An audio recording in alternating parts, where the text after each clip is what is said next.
Hello, hello. Samara Stone here with perfectedpractice.com. Welcome back to another conversation about building private practice for therapists. Listen, today's conversation is one that came up as I was speaking to one of my coaching clients about the long range plan for preparing to be in business for yourself. And I loved her having this perspective. It was so cool seeing her have all that future focused thinking at work. And so I decided to take what we discussed and bring it to you because you never know if you're in the early stages of preparing for practice. This can help you quite a bit.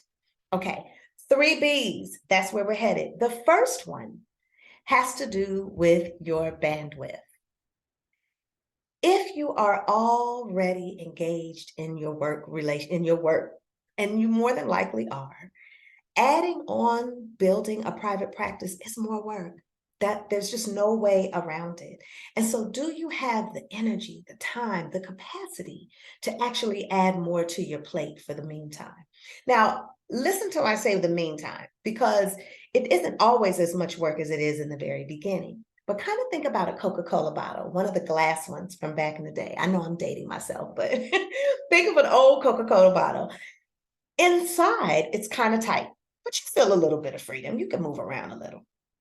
As you are approaching the exit in order to get to the big freedom, it gets tighter and tighter and tighter, right? Same is true here. If you're working for an agency and trying to, think about building a practice, you're actually going to be spending more time in the first few months trying to get things going before you get out of the agency and have the freedom to work for yourself. So bandwidth, bandwidth, bandwidth.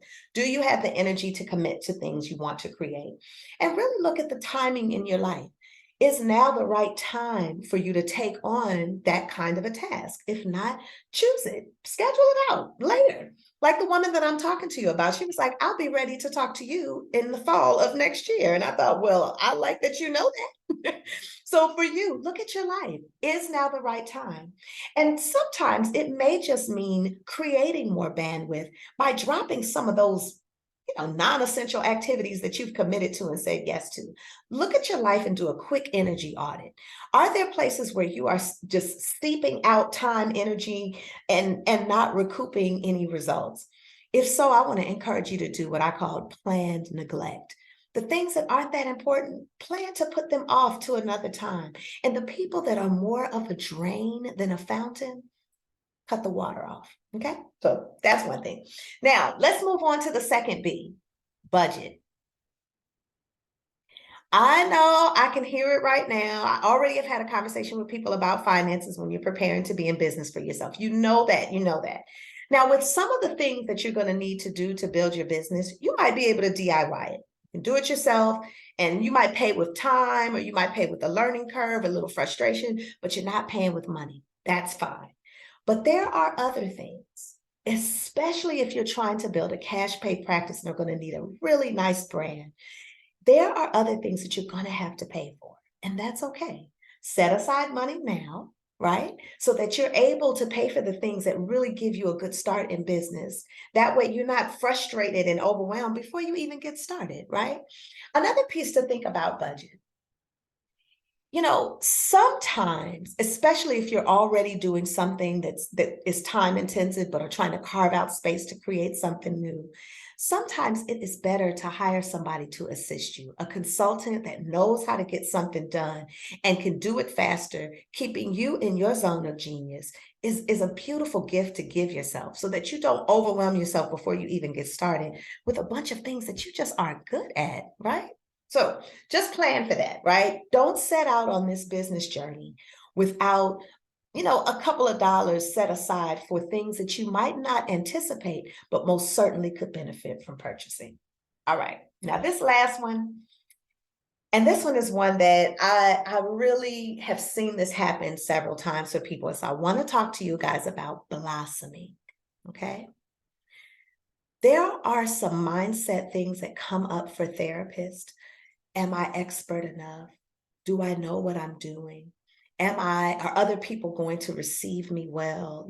Or what if other people are doing work that I'm doing already? There's these mindset things that happen. And you are going to need to work through some of those and give yourself time to grow into the business owner expert status that you are. Right? Imposter syndrome is a real thing, and you need room to address it. I've seen times where we built a big, beautiful brand and website for somebody, and it was based on their expertise and what they were capable of. But the confidence that it took to really embody that new brand and to be ready to play a bigger game was just more than they were ready for. And so I want you to give yourself some room to quiet the inner critic. Give yourself some space to kind of slay the self-doubt that slows you down, right? And even giving yourself room to prove to yourself that you have what it takes. A few small wins under your belt as you're blossoming into the entrepreneur that you will eventually be can make the biggest difference in how the first few years of your business flow. So just be easy with yourself, be gentle with yourself, and give yourself room to blossom. I hope this is helpful. If it was, let me know in the comments. Share it with a person who you know is right around the space where they're thinking about being in practice for themselves, or even if they've already gotten started, but you can see how one of these areas hem them up. Normalize that for them by letting them know this is a part of the journey. It doesn't mean you're doing anything wrong. It just means that sometimes it can be a challenge. It was good having you with me today. And if you want to, you can always connect with me privately, perfectedpractice.com/chat. Take good care and have a wonderful day.